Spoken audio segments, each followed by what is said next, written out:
is Kathy, and today I'll be continuing the music arranging portion of the music theory material. But before I do, I wanted to tell you that I have a great many videos now on many different topics, and so I've decided to make several different video playlists so that it's easy to find the videos of greatest interest. So please check out my playlist page. Before you begin this section, it's important that you go through all of the basics of theory material, playlist material. For this portion of the music theory material, we will be using Sylvia Woods' Music Theory and Arranging Techniques for Folk Art books. This is a wonderful book that you will thoroughly enjoy.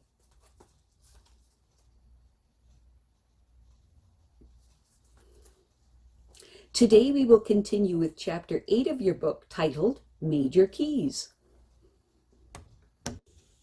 A key signature is the group of sharps and flats written at the beginning of a piece of music. It appears right after the clef sign and right before the time signature.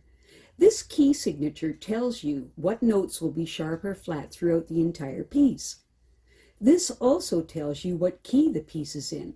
So far, we haven't really noticed key signatures in this book because the pieces have not had any sharps or flats. Therefore, the key signature was blank. On page 37 of your book, you will see some examples of what key signatures look like. The major keys that we have been working with is the key of C major, which has no sharps or flats. One of the easiest ways to tell what notes are in a certain major key is to try to play a do-re-mi scale, starting on the note that is the name of the key. For example, start on C and play an ascending scale.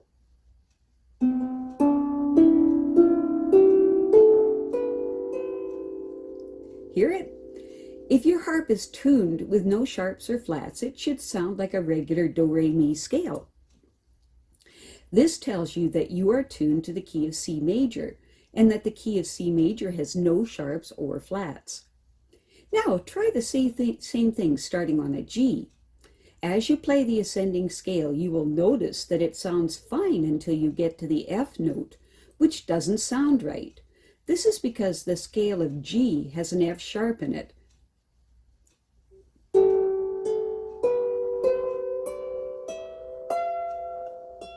Hear it? Now, if you sharpen that,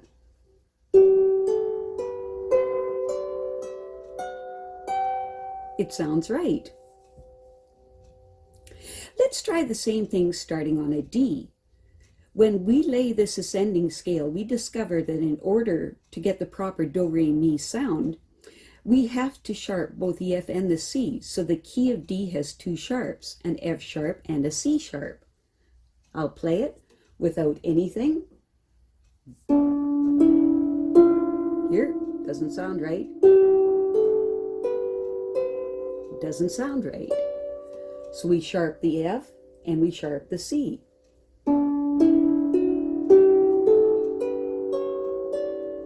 Hear it? Sounds good now. Remember that we discovered that all major chords have the same pattern of half steps in them? Well, there's also a common half-step relationship in all major scales. The major scales, do-re-mi scales, always have half steps between the third and fourth note and between the seventh and eighth note. All of the other scale notes have a whole step between them. At the top of page 38 of your book, we have some examples of this. The half steps are indicated by the slur. By using the pattern of whole steps and half steps, we can form major scales starting on other notes, and thus discover what sharps in those keys, as illustrated in the graph in the middle of page 39. The sharps always come in the same order.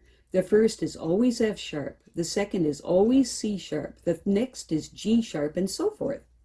As you add a sharp to the key signature, you keep the sharps that were there before. For example, the key of A has three sharps, F, C, and G. The key of E has four sharps, the same three, the F, C, and G, plus the new one, D. There are several mnemonic devices that you can use to help you remember what order the sharps come in. In these sentences, the first letter of each word stands for the name of the sharp. You can use any of these sentences or make up ones of your own. For example, fat cats get drunk at every bar, or fast cars go driving around every block, or funny cows go dancing and eat beans. Notice that the order of sharps come in are in an interval of a perfect fifth apart. Remember that a perfect fifth contains 8 half steps. From F sharp to C sharp is a fifth. From C sharp to G sharp is a fifth, and so on. The names of the keys are also a fifth apart. The first key is C, then the next key is G, and the next key is D, and so forth. If you see a key signature with sharps at the beginning of a piece of music and you want to figure out what key is there, there's a simple way of remembering. Look at the last sharp in the key signature and go up a half a step. That will be the name of the key. For example, if there is only one sharp in the key signature, that sharp will be an F sharp. So go up a half step from F sharp, and that tells you that the key is G. For 2 sharps, the last sharp is a C. Go up a half step, and you have a D. The key signatures are illustrated at the bottom of page 38 of your book.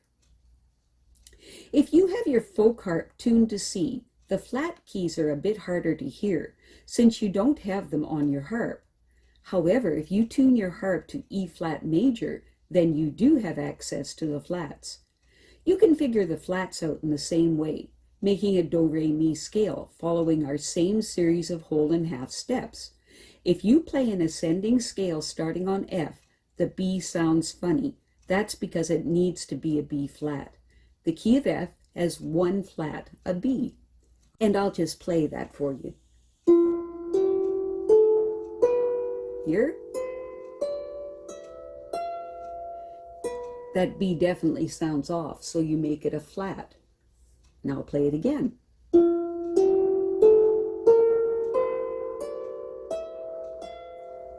See? And that's how that works. In the middle of page 39 of your book is the illustration of the flat keys. Notice that the flats go in the opposite order from the sharps. They go down a fifth from the first flat to the next instead of up a fifth to the sharp as the sharps did. The keys also go down a fifth from one to the next. There are 2 ways of remembering which order the flats come in. The first 4 flats spell the word bead. Or here is a sentence using all 7 flats. By evening, Arctic dogs get cold feet. If you have a key signature with flats in it, the name of the key will be the name of the next to the last flat. For example, if you have 4 flats, bead, the next to the last flat is an A flat, which is the name of the key.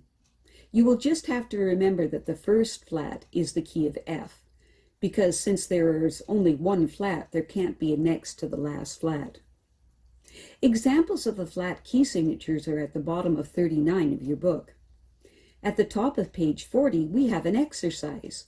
What you do is to figure out which major keys the key signatures indicate. You can check your answers in the appendix. I have a great many videos now on many different topics, and so I've decided to make several different video playlists so that it's easy to find the videos of greatest interest. So please check out my playlist page. Well, that's it for now. To stay up to date with my latest videos, make sure to subscribe to this free YouTube channel by clicking the red subscribe button right below this video. Take care.